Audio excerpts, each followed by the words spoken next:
Ouf de soulagement pour le Mali, l'Union africaine vient de lever les sanctions qui frappaient notre pays. C'est à l'issue d'une réunion du Conseil paix et sécurité de l'Union africaine qui vient de s'achever à Addis Abeba. Les finances publiques au cœur d'un séminaire gouvernemental ouvert ce matin. Il s'agit de permettre aux premiers responsables des départements ministériels de mieux comprendre les notions et règles essentielles de gestion des finances publiques. Tirage au sort de la Coupe d'Afrique des Nations ce soir à Durban en Afrique du Sud. Le Mali se trouve dans le groupe B avec comme adversaires le Ghana, le Niger et la République démocratique du Congo.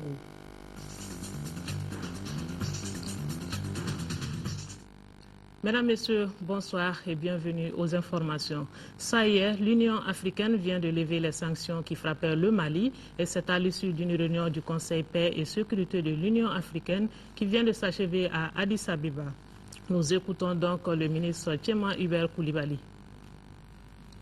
De satisfaction et de soulagement. Il s'agissait de la réunion du Conseil paix et sécurité de l'Union africaine, une réunion ministérielle donc à laquelle le Mali a été convié. Ce matin, nous avons fait une séance plénière et la séance à huis clos devait se réunir cet après-midi pour prendre un certain nombre de décisions. Et vous savez que lors de la réunion du groupe de soutien et de suivi le 19 octobre, le président de la République avait, avec insistance, demandé que soient levées les sanctions qui frappaient le Mali au niveau de l'Union africaine. Je pense que le message du président a été entendu et avec beaucoup de sagesse et de solidarité, effectivement, notre suspension vient d'être levée. Concrètement, Monsieur le ministre, qu'est-ce qui a véritablement pesé dans la levée de ces sanctions contre le Mali? Force est de constater qu'aujourd'hui, au Mali, un pouvoir qui est lié à une légitimité constitutionnelle est en place. Vous savez bien que c'est selon les termes de la Constitution que le président Dioncounda Traoré a été investi par la Cour suprême et que suite à ça, le Mali a encore donné satisfaction aux requêtes de la communauté internationale en mettant en place un gouvernement d'union nationale. Et l'Assemblée fonctionne, les institutions de la République sont en place et il n'y a aucune raison que le Mali soit frappé par des sanctions liées à l'instabilité institutionnelle. Donc nous avons fait le travail qu'il fallait pour amorcer un vrai retour à la légalité constitutionnelle. Dès lors, il n'y a plus de raison que ces sanctions puissent maintenues. Quel message aujourd'hui vous avez à lancer aux partenaires techniques et financiers du Mali? Le message que j'ai à lancer, c'est qu'il ne faut pas continuer à infliger des sanctions qui, à la limite, à certains égards, peuvent paraître injustes. Nous faisons beaucoup d'efforts, le Mali fait beaucoup d'efforts et il faut bien que nos partenaires soient à nos côtés pour nous aider à traverser cette période qui est difficile. Donc le gouvernement est au travail sous la conduite du Premier ministre. Nous faisons tout ce qu'il faut pour que nous respections nos engagements internationaux, que nous respections la Constitution que nous nous sommes choisis en 1990 en souveraineté. Et donc, nos partenaires, aujourd'hui, je pense, gagneraient à nous soutenir dans ce travail-là, non seulement pour que le Mali puisse s'en sortir, mais aussi pour assurer à toutes les actions qui sont menées de par le monde un succès dans la résolution de notre crise. Voilà le ministre des Affaires étrangères et de la coopération internationale qui a participé aux assises de l'Union africaine. Il était au téléphone de Boubacar Touré. Le président de la République par intérim a bouclé sa visite de travail de 72 heures à Doha au Qatar. Il a regagné Bamako en début de soirée. Le professeur Dioncounda Traoré a été accueilli à sa descente d'avion par le Premier ministre, les présidents des institutions, le corps diplomatique et les membres du gouvernement. Voilà donc l'arrivée du président de la République par intérim en début de soirée. Il est salué ici par les membres du gouvernement, le corps diplomatique.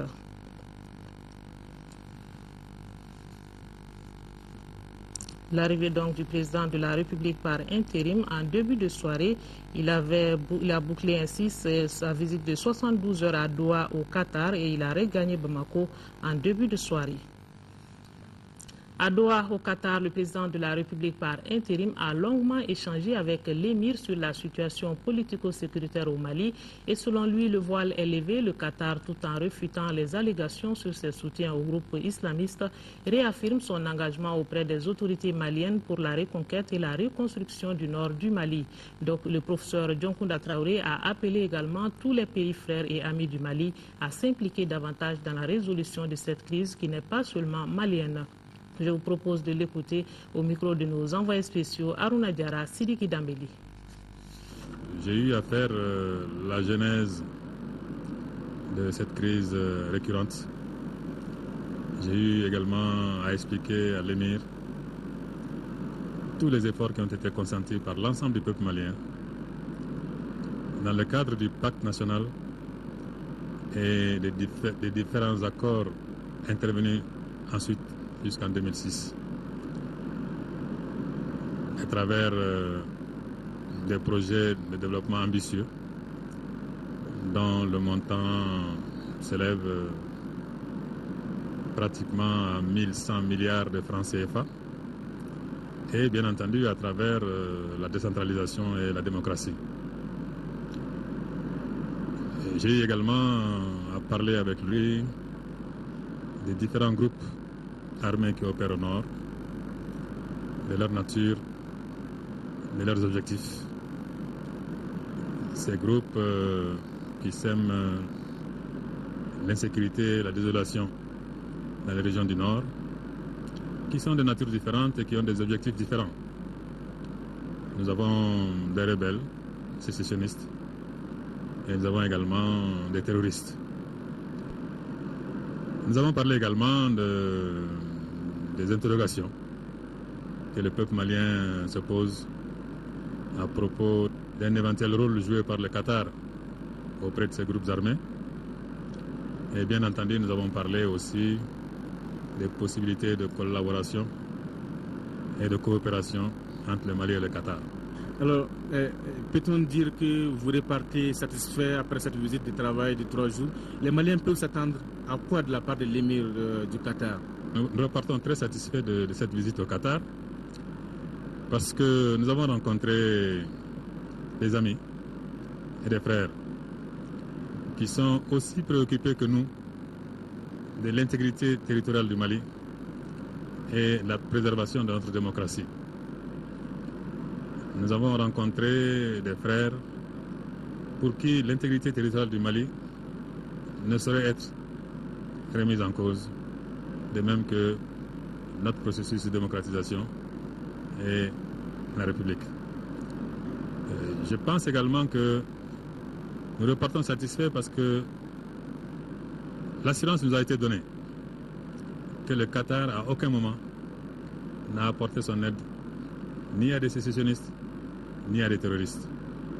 Et nous avons également acquis l'assurance que le Qatar n'apportera d'aide et de soutien ni à des sécessionnistes ni à des terroristes. Ce à quoi il faut s'attendre de la part du Qatar, c'est leur présence à nos côtés.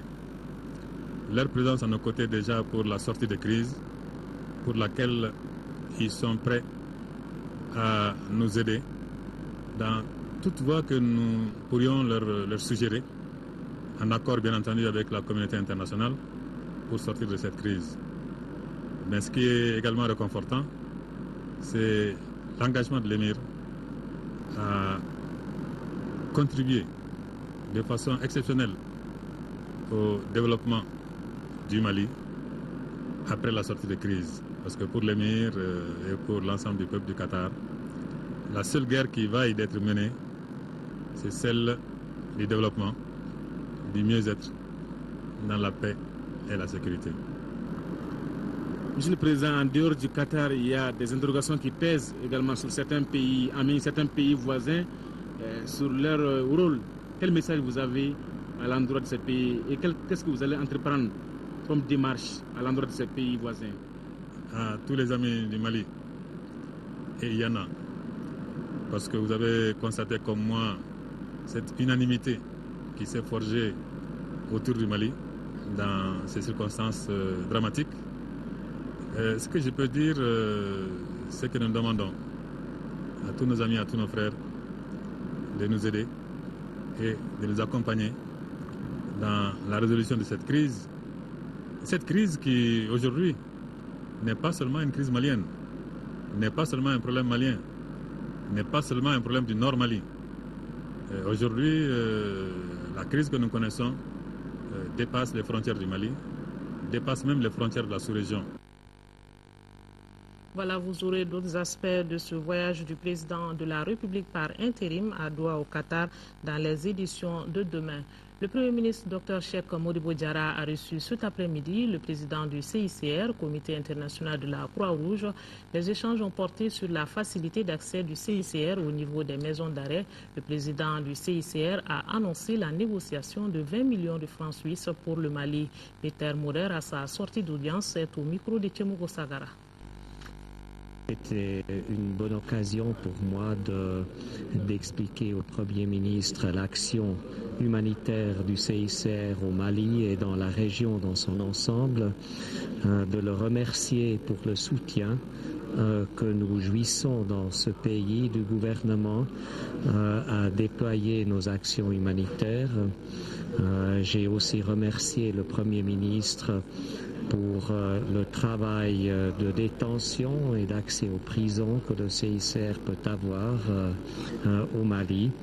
Et bien sûr, c'était une très bonne occasion pour le Premier ministre et moi-même pour faire le point sur la situation géostratégique, les options stratégiques et militaires et pour m'informer auprès du Premier ministre des réflexions et des options qui sont maintenant devant le gouvernement du Mali et d'autres gouvernements.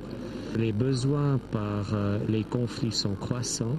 J'ai demandé auprès des donateurs du CICR une rallonge budgétaire il y a quelques semaines. Je voulais voir de mes propres yeux comment la situation se présente aujourd'hui et je voulais saisir l'occasion de mon passage au Mali pour encore une fois plaider auprès de tous les donateurs de garder les besoins de la population civile, de la population qui souffre des incertitudes, de garder cela en premier rang de leurs préoccupations et de financer l'activité du CICR ici au Mali et dans la région dans son ensemble. Les membres du gouvernement sont à l'école de la gestion de finances publiques. C'est à la faveur d'un séminaire gouvernemental ouvert ce matin au contrôle général des services publics à l'ACI 2000. L'objectif du séminaire est de permettre aux premiers responsables des départements ministériels de mieux comprendre les notions et règles essentielles de gestion des finances publiques. Au menu des échanges, la préparation du budget d'État et les procédures de passation du marché public. La cérémonie d'ouverture était présidée par le Premier ministre. Le point avec Bourama Traoré. Quand les ressources de l'État sont limitées, la bonne gestion devient la règle d'or, avec comme préalable la maîtrise des normes et pratiques en matière de gouvernance économique. C'est ce qu'apprennent les membres du gouvernement à travers ce séminaire, un séminaire qui porte sur les finances publiques, une première. Car jusque-là, les séminaires sur les finances publiques ont concerné la société civile et les autres gestions de la République, mais jamais le gouvernement.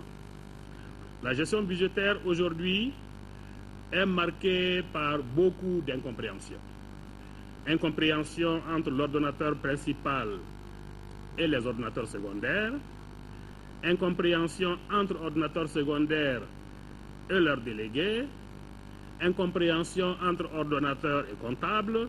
L'un des objectifs de ce séminaire gouvernemental est de trouver une solution à ces incompréhensions. Il s'agit précisément de clarifier les rôles et responsabilités des intervenants dans la chaîne de la gestion des finances publiques.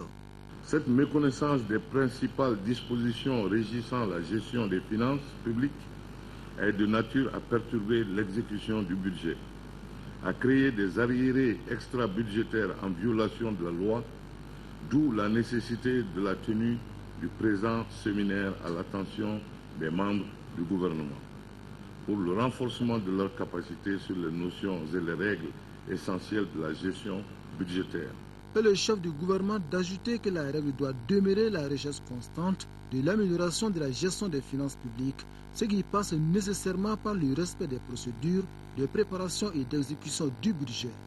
Cette recherche constante de l'amélioration de la gestion de nos finances publiques impose également la connaissance de nos propres responsabilités en matière d'exécution de la loi des finances, responsabilités pénales, politiques et civiles.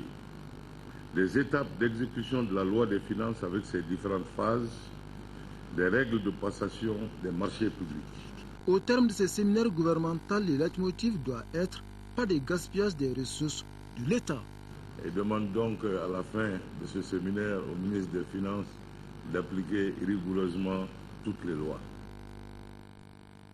Un autre événement ce mercredi, c'est cette décision prise par le département de l'industrie et du commerce. À partir de ce 24 octobre, les boulangeries qui n'ont pas d'agrément seront purement et simplement fermées. Il s'agit d'assainir le secteur. L'opération de fermeture des boulangeries a commencé ce matin même dans certains quartiers de Bamako, où est allé voir Mohamed Diar. Plus jamais de boulangerie au Mali sans agrément. C'est la décision prise par le département de l'industrie et du commerce. Une mesure mise en application par la direction régionale du commerce et de la concurrence. Cette vaste opération coup de poing a commencé ce matin avec la fermeture de 6 boulangeries dans la capitale. Raison invoquée, ces boulangeries ne respectent pas les règles d'hygiène. Les conditions de travail déplorables. Pire, des casiers servent parfois de dortoir. Les conditions de transport du pain ne sont pas conformes aux normes requises. La démarche à suivre, c'est de les obliger maintenant à se mettre en règle. Parce que nous, on ne comprend pas pourquoi elles ne sont pas en règle. Parce que, en fait, pour être en règle, il suffit au maximum 72 heures. En 72 heures, on peut vraiment avoir l'agrément. Parce que l'administration a facilité le circuit pour que les gens puissent vraiment s'agréer le plus rapidement possible et être en règle. Certains gestionnaires de boulangeries incriminés contestent cette mesure. Ils disent n'avoir pas été avisés avant l'application de la décision de fermeture. Certains refusent de répondre aux questions des journalistes. La question que l'on se pose est que ces boulangeries non conformes aux normes requises existent depuis des années. Pourquoi avoir attendu tout ce temps avant de les fermer? Ce n'est pas parce qu'on a pris du temps.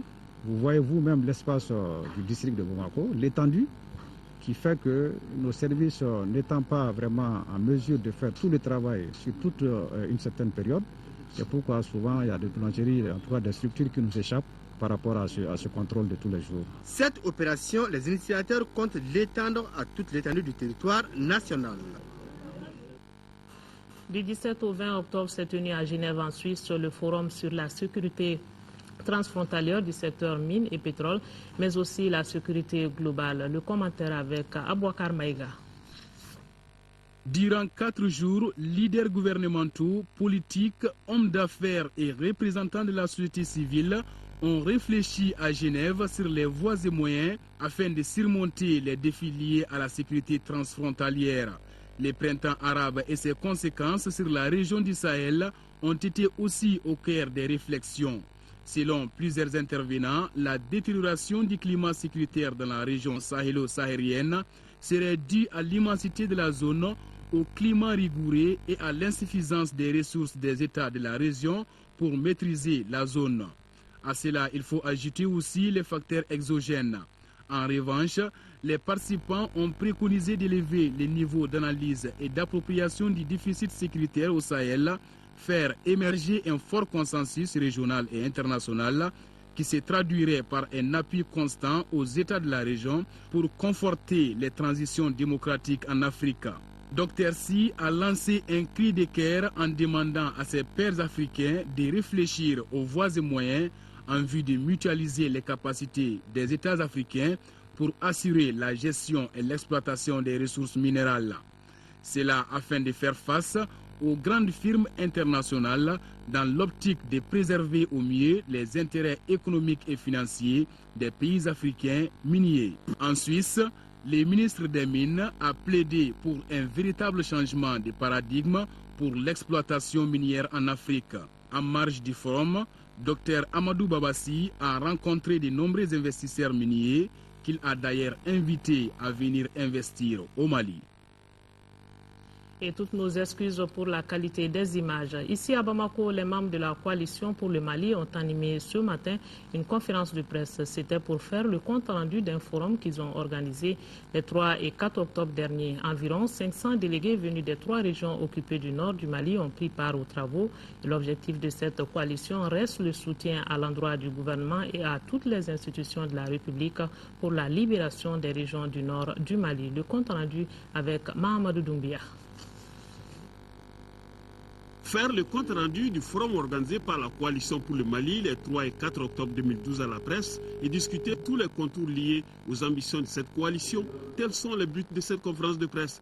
Une conférence qui a permis d'une part de faire connaître davantage la Coalition pour le Mali, mais aussi de discuter sur tous les contours de l'organisation du forum avec des journalistes.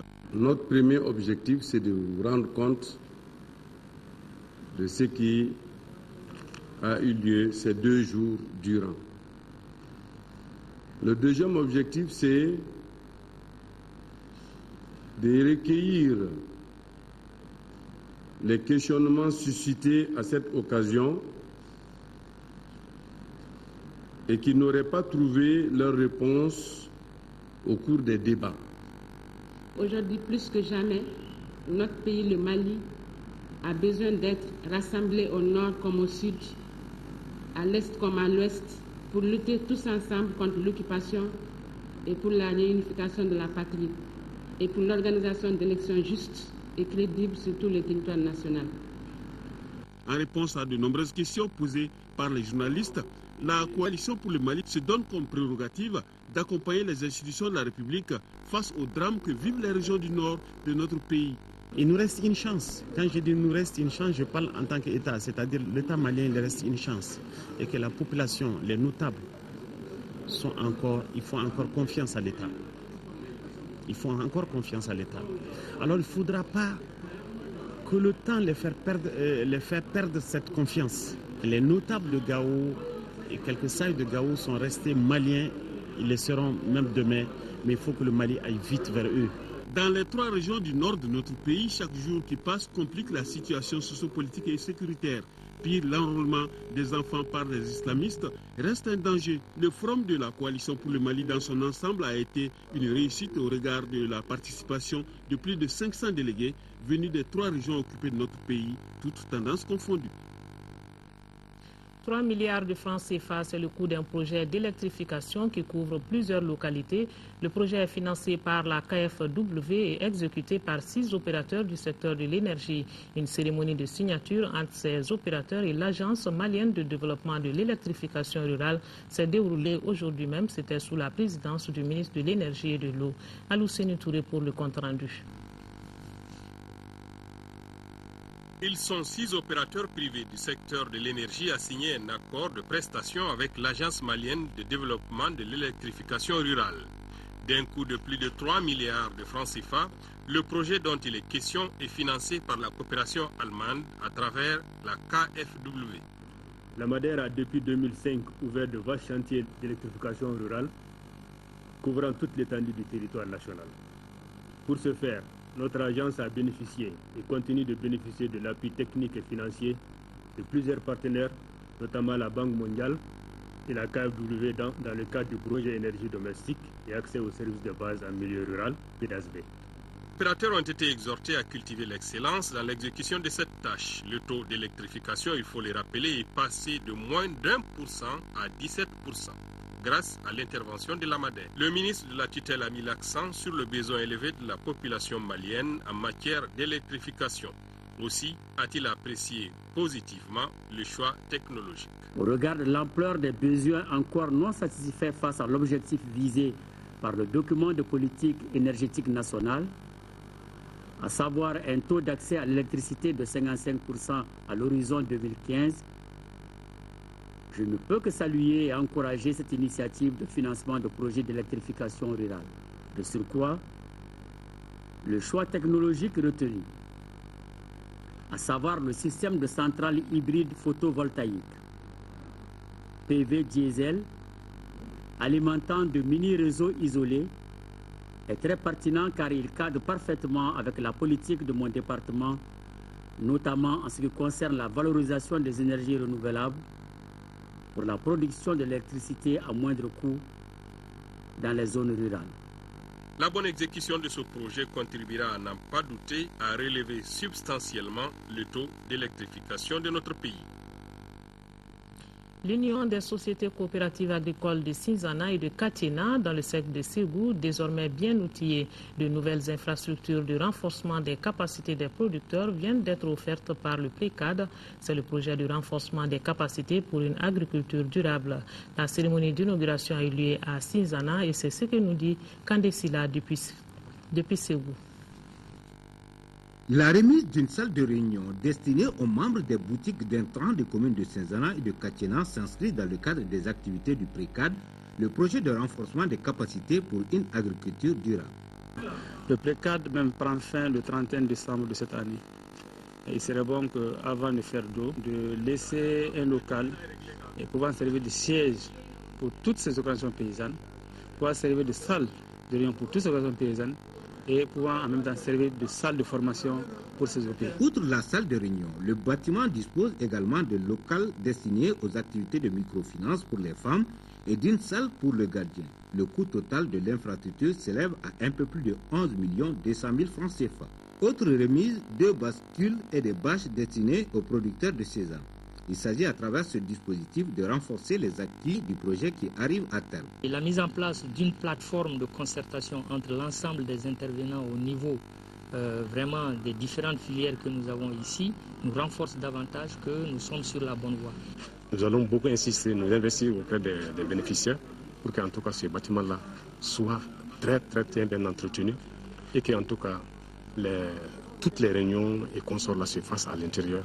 Notons que le PRECAD est une initiative du gouvernement du Mali et de la Fondation Syngenta pour une agriculture durable. Et nous restons à Ségou pour parler de cette grande première au Mali, la chirurgie orthopédique. L'hôpital Nianankoro Fomba vient de réaliser les toutes premières interventions sur 4 de nos joueurs des clubs de Bamako. Cette maladie de l'articulation du genou est inhérente aux sportifs de carrière. La présente opération de Ségou a mobilisé plusieurs spécialistes sénégalais et maliens à Ségou. Amaïgire Ogobaradoulou nous en parle. L'hôpital Nianankoro Fomba de Ségou vient d'effectuer la toute première chirurgie orthopédique au Mali. Ce mal inhérent aux sportifs s'attaque aux ligaments et ménisques de l'articulation du genou. Il s'agissait de lésions du croisé antérieur. C'est des lésions qui se viennent au niveau du genou lors des contacts.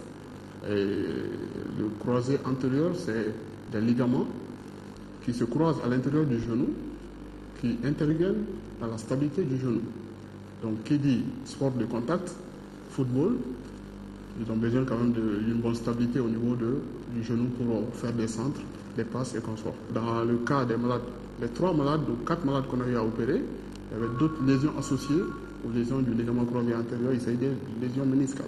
Au début, j'avais peur parce que je n'ai jamais vécu une situation pareille. Et bien après les interventions, tout s'est bien passé. Oui, ça s'est bien passé. Quand même, je ne sens pas de douleur. Le choix du plateau technique de l'hôpital Nianankoro Fomba de Ségou se justifie par la dynamique partenariale de l'établissement hospitalier. Nous avons bien voulu organiser avec le partenariat d'un spécialiste en la matière de Dakar. Donc, dans le cadre de la formation continue et du partenariat interhospitalier, nous avons bien voulu que cette première expérience se déroule à Ségou. L'administration de l'hôpital de Ségou s'engage à garantir les sportifs maliens de cette possibilité. L'association turque Assen a procédé cet après-midi à Niamana, en commune 6 du district de Bamako, à la remise de 600 bœufs à la Ligue des prédicateurs du Mali. Le don est destiné en ce mois de la solidarité et de la lutte contre l'exclusion aux plus nécessités. La cérémonie de remise a regroupé autour de l'ambassadeur de la Turquie les autorités administratives communales et les populations. Agibou Koulibaly pour les précisions. C'est la 12e fois consécutive que l'association Assen de la Turquie signe des actes humanitaires à l'adresse des musulmans du Mali à travers la Ligue des prédicateurs du Mali. Pour cette année, Assen a octroyé à la Ligue environ 600 bœufs, une manière pour dire que la joie est dans le partage. Nous estimons en effet que tous les hommes sont des frères dans le monde et aimons faire preuve de cette solidarité partout où nous le pouvons. Le Haut Conseil islamique du Mali se réjouit du geste de la Turquie en faveur des musulmans du Mali. Nous apprécions hautement ce que nos frères et sœurs en République de Turquie apportent comme aide à nos frères, à leurs frères au Mali. Aussi, dans l'opération Tabaski qui a été initiée il y a à peu près une décennie maintenant, qui touche l'ensemble du territoire malien, particulièrement les zones les plus difficiles. Nous apprécions hautement tous ces gestes qui sont faits dans le cadre de la solidarité musulmane. Pour les autorités administratives, cette aide humanitaire du partenaire cadre parfaitement avec les orientations du gouvernement du Mali. Au-delà de cette grande donation qu'ils sont en train de faire, je pense que la symbolique est surtout le fait de se déplacer pour venir voir d'abord dans quelles conditions leurs frères musulmans sont et pouvoir partager avec eux ces moments difficiles que notre pays connaît. Cette donation coïncide, je le dis, avec le mois de la solidarité, ce qui est une très bonne chose, qui va pratiquement dans la ligne droite de notre politique de solidarité qui consiste à ne pas faire d'exclus. Et nous pensons que les institutions, les veuves, les associations qui vont recevoir ces donations vont faire la fête comme les autres personnes nantis. Les bœufs qui viennent d'être remis par l'association caritative Hassen à la Ligue des prédicateurs du Mali seront répartis entre les hôpitaux, les maisons d'arrêt et les mosquées à travers les régions du Mali. Autre action de solidarité, l'Association pour le développement du cercle de Goundam et ses partenaires ont procédé cet après-midi même à la remise de dons aux populations de Goundam et celles restées dans le cercle. Ce don est composé d'argent en espèces, de médicaments et de céréales. La cérémonie de remise a eu lieu au siège de l'association CIS à Faladje. Abdul Karim Kaba pour le compte rendu. Dans le cadre de son opération 100 tonnes pour le cercle de Goundam, l'Association pour le développement du dit cercle vient d'offrir un important lot de céréales et d'argent aux populations déplacées et celles restées à Goundam. Ce sont environ 6 millions de francs CFA, 8 tonnes de céréales et des médicaments qui ont été répartis entre les 16 communes du cercle. Pour venir en aide à ces populations qui vivent dans la douleur, la misère, la faim, la soif, la DCG a lancé au cours d'une assemblée générale extraordinaire tenue le 28 mai 2012 l'opération 100 tonnes pour Goundam. La DCG s'était fixée comme objectif de mobiliser à travers les ressortissants du cercle et ses partenaires 100 tonnes de céréales au profit des populations démunies du cercle de Goundam. Il s'agit pour la DCG d'apporter son soutien à travers une contribution à la sécurité alimentaire des 10 000 familles et des 16 communes du cercle recensées sur place et de nombreuses populations déplacées à l'intérieur du pays. C'est la deuxième remise du genre depuis la fête de Ramadan. Ce don qui est une symbolique très significative, je peux dire, est le témoignage le plus éclatant de ce que peut la volonté d'homme résolument attaché à sa terre. Les médicaments sont destinés aux 3 aires de santé opérationnelles de Goundam, Tonka et Fagibine. Chacune des communes recevra 200 000 francs CFA en plus des sacs de céréales. Vous l'avez sûrement suivi en direct sur TM2, le tirage au sort de la Coupe d'Afrique des Nations qui s'est déroulé ce soir à Durban, en Afrique du Sud. Le Mali hérite du groupe B avec comme adversaires le Ghana, le Niger et la République démocratique du Congo. Khalifa Namatraoui. Le Ghana et le Mali, les deux vaincus des demi. Ghana-Mali pour de nouvelles retrouvailles en phase finale de Coupe d'Afrique des Nations de football. Il s'agit là de la 3e confrontation entre Black Star et Aigle après le match de poule à Franceville au Gabon gagné par les Ghanéens 2-0 et la 3e place remportée par Sédou Keita et ses partenaires par le même score de 2-0 à Malabo. Dans ce groupe à dominance ouest-africaine, avec la présence du Niger qui joue sa 2e Coupe d'Afrique des Nations d'affilée, la République démocratique du Congo, de retour après 3 CAN d'absence, aura bien son mot à dire. Absente de la phase finale des CAN depuis 2008, l'Afrique du Sud veut surtout rééditer son exploit de 1996 lorsqu'elle avait organisé et remporté le trophée. Les Bafana Bafana auront des illustres inconnus en face lors du match d'ouverture, les requins bleus du Cap-Vert, tombeurs des lions indomptables du Cameroun. L'Angola tentera de faire mieux qu'à domicile en 2010 et en 2012 au Gabon et en Guinée équatoriale où les Palancas Negras ont atteint les quarts de finale Le Maroc complète ce groupe A. La Zambie, tenante du trophée, sera très attendue dans ce groupe C par les revenants, le Nigeria et surtout l'Éthiopie, dont la dernière phase finale remonte à 1982. Le Burkina Faso aura à cœur de passer le premier tour. Comme dans toutes les grandes compétitions, il y a toujours un groupe de la mort. Cette 29e édition nous réserve la Côte d'Ivoire, l'Algérie et la Tunisie, 3 anciens vainqueurs de l'épreuve qui seront accompagnés par le Togo.